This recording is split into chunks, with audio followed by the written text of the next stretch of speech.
Traveling the back roads of San Diego's East County, a rail fan may not expect to find this little gem hidden in an Alpine backyard. One retired man's lifelong passion for trains, coupled with a little dream turning into a big operation, led to the construction of the 2-foot gauge Descanso, Alpine, and Pacific narrow gauge railway.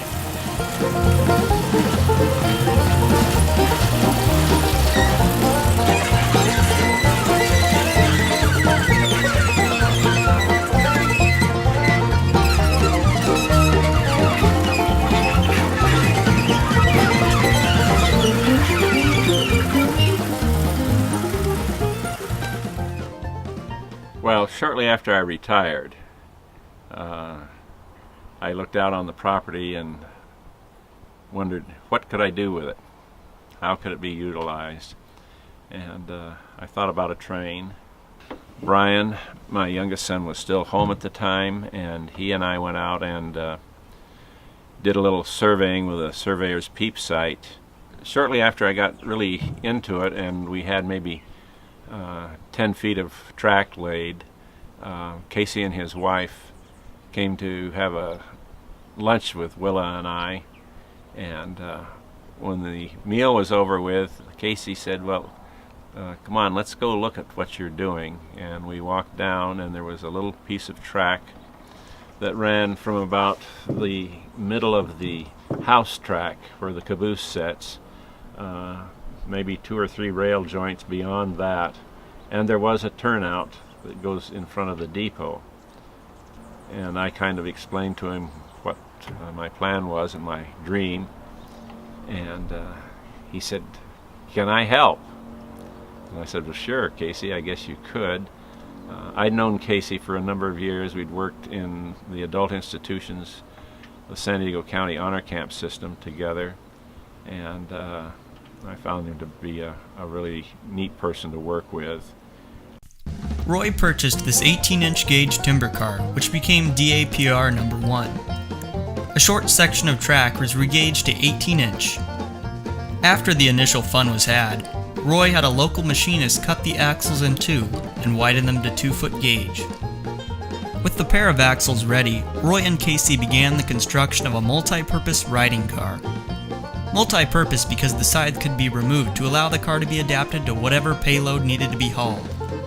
I was looking for a locomotive, and just suddenly I was reading railway history and preservation, and in the want ads were 3 locomotives for sale down at Hempstead, Texas.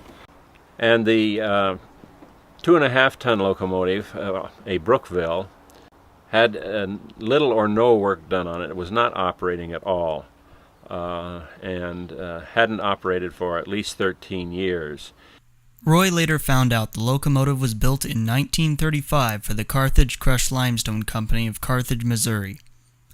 With a rental truck and the accompaniment of his cousin, Roy made the trip from Alpine to Hempstead, Texas. At Hempstead, a front-end loader was used to pull and push the locomotive up a temporary ramp into the back of the truck. Coincidentally, the locomotive arrived in Roy's Alpine driveway on October 14, 1990, the locomotive's 55th birthday. When I got here and Willa saw the locomotive, she cried. She said, you paid $1,000 for that? And I said, yes. A neighbor's forklift carried the locomotive down the driveway to the grade crossing where it was set on the track. Roy and Casey spent the next year and a half restoring the locomotive to operating condition. The transmission case was broken in 2. Something had fallen on it and broken it. There was no gas tank on it, fuel tank, it was missing. And it had water standing in the crankcase. And so I wrote to Escanaba, Wisconsin, to the Fordson House, and they said, well, we certainly can't find you a new piston rod or piston itself, but we can find them all in good shape, in good order, and we have old, new fittings for all of the things you need. So they sent them all to me, and I took the engine to the old motor works in La Mesa. On February 11, 1992, the locomotive was started for the first time in many years. The one thing that we had not put on when we started the engine was the drive chain that runs from the rear axle to the front axle, and we could not get up our 5% grade. But as soon as we put that other chain on there, it walked right up the hill, and it's never whimpered since. In the following years, more rolling stock was added to the railroad, including a side dump ore car, an end dump ore car, a maintenance-away flat car, and a caboose patterned after a four-wheeled prototype used on the 3-foot gauge Colorado and Southern.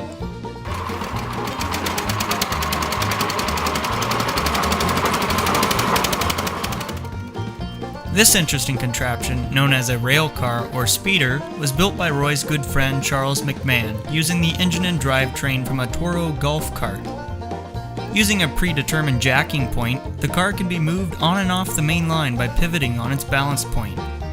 The car is used to inspect right-of-way as well as a quick and easy way to get crews around the railroad. One ticket, please. Certainly. Thank you, sir. There we go. On Sunday afternoons, Roy opens up his railroad to the public. In the past 26 years, over 14,000 people have ridden on the train, not including special school groups. Passengers board the train at Shade Depot. After a quick orientation, the train departs. That's the brake wheel. Turn it in either direction to apply the brakes, okay? And when you get to the end, you know which way to go, and you're going to put some muscle in it. That puts the brakes on it. Okay. All right, are we ready to go? Ready, Annabella? You ready? Yeah. Okay, okay.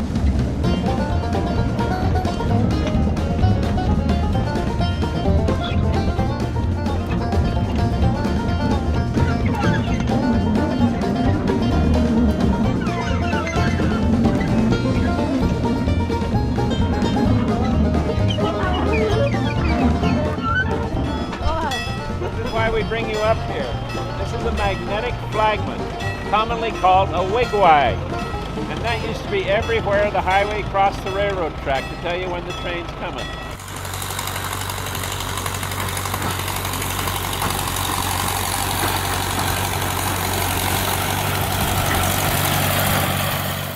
At 1,866 feet, High Pass is the highest elevation on the railroad. Here, the tracks curve out onto an impressive 112-foot-long wooden trestle. On a clear day, this gives riders a spectacular view of the mountains to the north. Well, the construction of the trestle really is pretty straightforward. We followed plans of the Denver and Rio Grande Western. We drew plans and took them to an engineer never to be named in La Mesa, and he ran the specs on it and said, do not exceed 8.5 tons. Well, the locomotive only weighs 2.5 tons, so we felt we had a fair mark of safety factor built into the trestle itself. Well, the events we assembled, they were actually assembled upside down, and we assembled them on the little platform at the shop station, garden shop.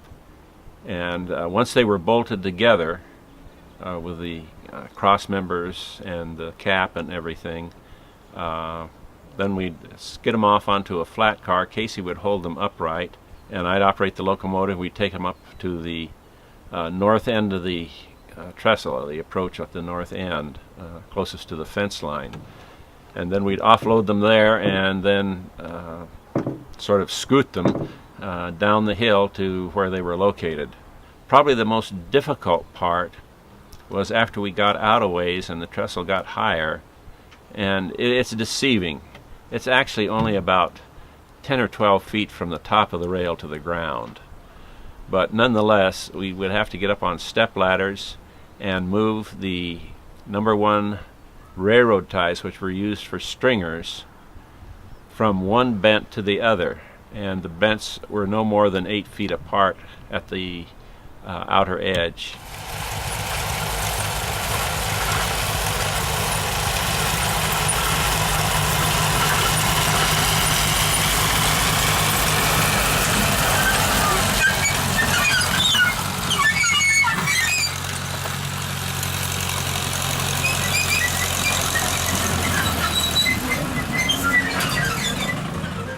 The shop building at Garden started out life as a chicken coop.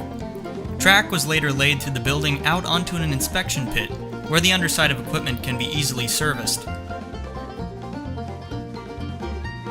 A blacksmith shop that once belonged to Roy's grandfather also calls the shop building its home.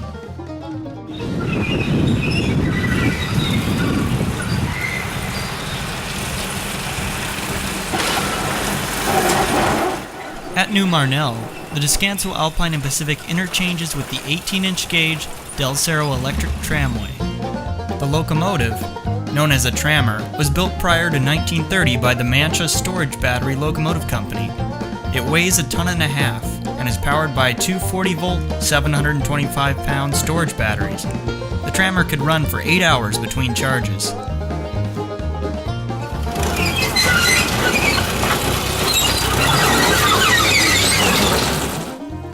Further on down the line, the train passes through Bobcat Cut.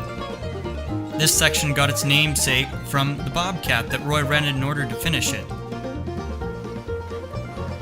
At El Pozo, Roy constructed a how-through truss bridge over the property's lowermost drainage.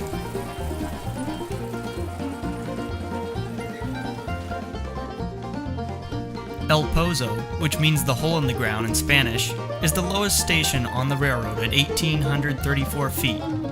Roy's backyard, it's like Christmas all year long because there are red lights and green lights and yellow lights. That's green? What? Blue? It looks blue. Blue. Oh, what two colors make green? After a quick lens lesson, the use of one of the railroad's 5 telephones is demonstrated. The system was installed with the help of Jerry Patrizzi. All 5 phones work as an extension of Roy's house phone, but only for incoming calls, as none of the phones are equipped with keypads.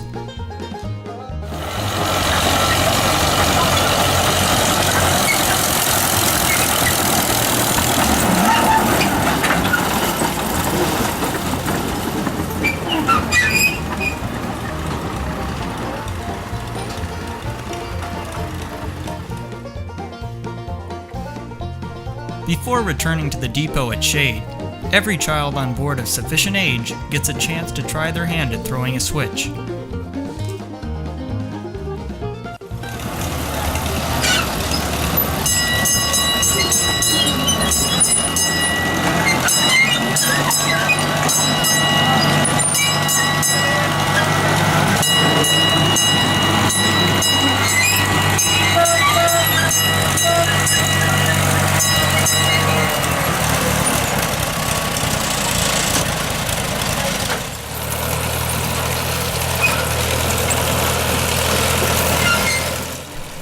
For over 25 years, the Descanso Alpine Pacific Railway has been creating its own spot in San Diego County history, a small testament to the bygone days of American railroading, and the result of one man's passion for a hobby taken to the extreme.